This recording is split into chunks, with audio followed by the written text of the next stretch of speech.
ശ്രേഷ്ഠ ഭാരതം ഞാൻ പിറന്ന മണ്ണിൽ ഇന്നാദ്യം നാദാമൃതം. പയ്യന്നൂർ ചിന്മയ വിദ്യാലയത്തിലെ 5ാം ക്ലാസ് വിദ്യാർത്ഥിനിയായ ദൃശ്യ ടി രാജീവാണ് ഇന്ന് നമുക്ക് വേണ്ടി നാദാമൃതത്തിലൂടെ ശ്ലോകം ആലപിച്ച് അർത്ഥവ്യാഖ്യാനം ചെയ്യാൻ വരുന്നത്. ദൃശ്യയുടെ അച്ഛൻ രാജീവും അമ്മ ബിന്ദു രാജീവുമാണ്. ഇന്ന് ദൃശ്യ നമുക്ക് വേണ്ടി ആലപിക്കാൻ പോകുന്നത് രാമായണത്തിലെ നാരദ രാഘവ സംവാദത്തിൽ നിന്നുമുള്ള ചില വരികളാണ്.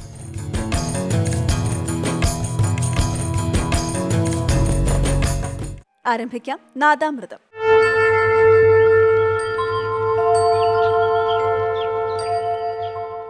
ശ്രീരാമ രാമ രാമ ശ്രീരാമചന്ദ്ര ജയ ശ്രീരാമ രാമ രാമ ശ്രീരാമഭദ്ര ജയ ശ്രീരാമ രാമ രാമ സീതാഭിരാമ രാമ ശ്രീരാമ രാമ രാമ ലോകാഭിരാമ ജയ.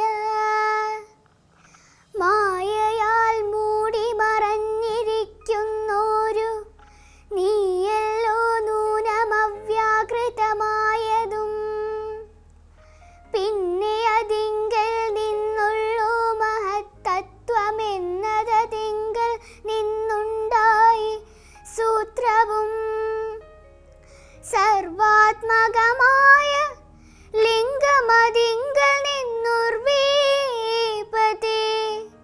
പുനരുണ്ടായി ചമഞ്ഞതും എന്നതഹങ്കാര ബുദ്ധി പഞ്ചപ്രാണനിന്ദ്രിയജാല സംയുക്തമായോ നല്ലോ. അധ്യാത്മ രാമായണത്തിലെ അയോധ്യാകാന്ഡത്തിലുള്ള നാരദ രാഘവ സംവാദത്തിലെ പ്രധാനപ്പെട്ട വരികളാണിവ.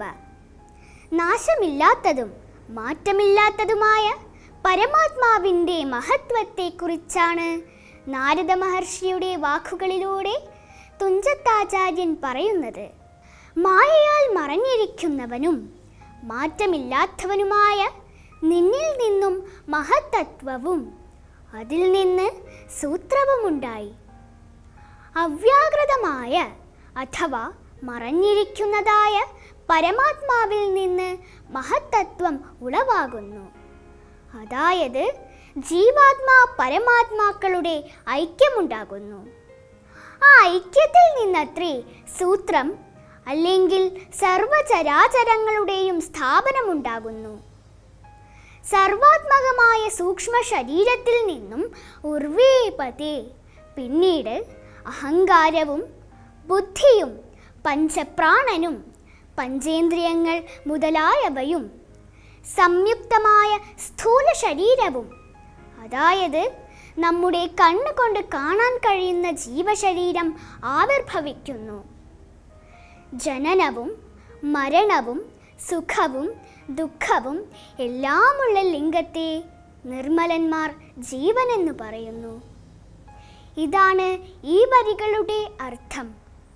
നമ്മുടെ ഭാരതീയ തത്വചിന്തകളുടെ കാതലായ ദർശനങ്ങളുടെ തുടക്കമാണ് നാരദ മഹർഷിയുടെ സംഭാഷണത്തിലൂടെ തുഞ്ചത്താചാര്യൻ നമുക്ക് പറഞ്ഞു തരുന്നത്.